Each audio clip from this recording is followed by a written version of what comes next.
കൃഷ്ണ ഗുരുവായൂരപ്പ ശരണം. പൊന്നുണ്ണിക്കണ്ണൻ്റെ ഉഷപ്പൂജ അലങ്കാരം രാവിലെ 4 മണിയോടുകൂടി മലർ നിവേദ്യം കഴിഞ്ഞ് ശ്രീകോവിൽ നട തുറന്നു. പൊന്നുണ്ണിക്കണ്ണനതാ ശ്രീരകത്ത് പുഞ്ചിരിച്ച് നിൽക്കുകയാണ്. നെയ്വിളക്കുകളെല്ലാം നിറഞ്ഞു കത്തുന്നുണ്ട്. അതിൻ്റെ ശോഭയില് പൊന്നുണ്ണിക്കണ്ണൻ്റെ പുഞ്ചിരി കാണാൻ നല്ല ഭംഗിയുണ്ട്. പൊന്നുണ്ണിക്കണ്ണൻ്റെ തിരുമുഖം ചന്ദനം ചാർത്തിയിട്ടുണ്ട്. നെറ്റിയിൽ ഒരു സ്വർണ്ണഗോപിക്കുറി അണിയിച്ചിട്ടുണ്ട്. ചെവിയിൽ ചെവിപ്പൂക്കൾ വെച്ചിട്ടുണ്ട്. മാറത്തൊരു സ്വർണ്ണത്തിലകവും 2 സ്വർണ്ണമാലകളും ചാർത്തിയിരിക്കുന്നു.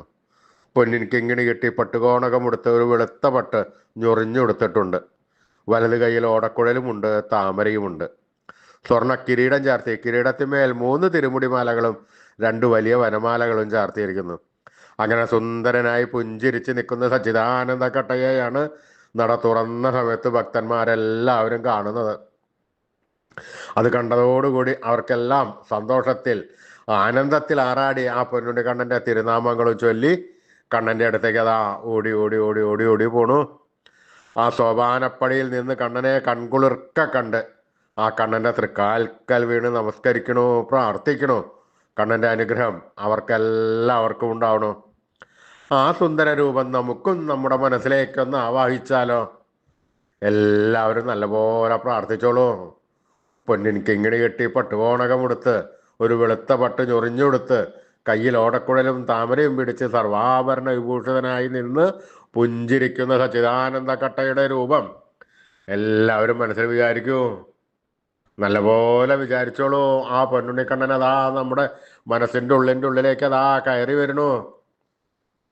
പൊന്നുണ്ണി അവിടെ എത്തിക്കഴിഞ്ഞാൽ ആ കൂട്ടിപ്പിടിച്ച് അവിടെ നിർത്തി അവിടെ പ്രതിഷ്ഠിച്ച് ആ കണ്ണനുമായി കുറച്ചു നേരം സംവദിച്ച് ആ കണ്ണനെ ഒന്ന് കൊഞ്ചിച്ചൊന്ന് ലാളിച്ചൊരു മുത്തം കൊടുത്ത് ആ കണ്ണൻ്റെ അതിർ കാൽക്കൽ വീണ് നമസ്കരിക്കാം, പ്രാർത്ഥിക്കാം. കണ്ണൻ്റെ അനുഗ്രഹം നമുക്ക് എല്ലാവർക്കും എല്ലാം ഇപ്പോഴും ഉണ്ടാവും.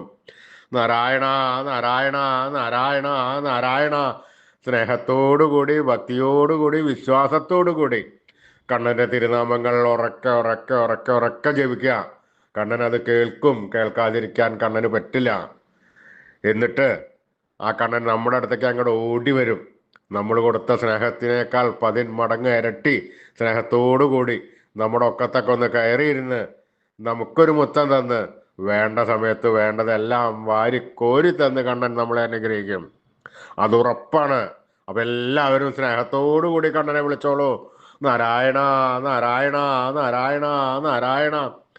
കൃഷ്ണായ വാസുദേവായ ഹരേ പരമാത്മനെ പ്രണതക്ലേശനാശായ ഗോവിന്ദായ നമോ നമഃ. കൃഷ്ണായ വാസുദേവായ ഹരേ പരമാത്മനെ പ്രണതക്ലേശനാശായ ഗോവിന്ദായ നമോ നമഃ. കൃഷ്ണായ വാസുദേവായ ഹരേ പരമാത്മനെ പ്രണതക്ലേശനാശായ ഗോവിന്ദായ നമോ നമഃ. അച്യുതാനന്ദ ഗോവിന്ദ അച്യുതാനന്ദ ഗോവിന്ദ അച്യുതാനന്ദ ഗോവിന്ദ. ഈ നാമത്രയ മന്ത്രം എല്ലാവരും ദിവസേന ഉപാസിക്കുക. നിത്യവും ഉപാസിച്ചു കഴിഞ്ഞാൽ നമുക്ക് ആയുരാരോഗ്യ സൗഖ്യം, സർവസമ്പൽ സമൃദ്ധി, സർവ ഐശ്വര്യം, സന്തതി പരമ്പരകൾക്കെല്ലാം ശ്രേയസ് ഉണ്ടാവുന്നതാണ്. ഈ ഋഷീശ്വരന്മാർ തലമുറകൾ കൈമാറി തന്ന ഈ അമൂല്യനിധി നമ്മൾ വിട്ടുകളയാൻ പാടില്ല. നമ്മൾ ഉപാസിക്കണം. അതുമാത്രം പോരാ, നമ്മുടെ വരും തലമുറകൾക്ക് അത് പറഞ്ഞു കൊടുത്ത് അവരെ കൊണ്ട് ഉപാസിപ്പിക്കുകയും വേണം.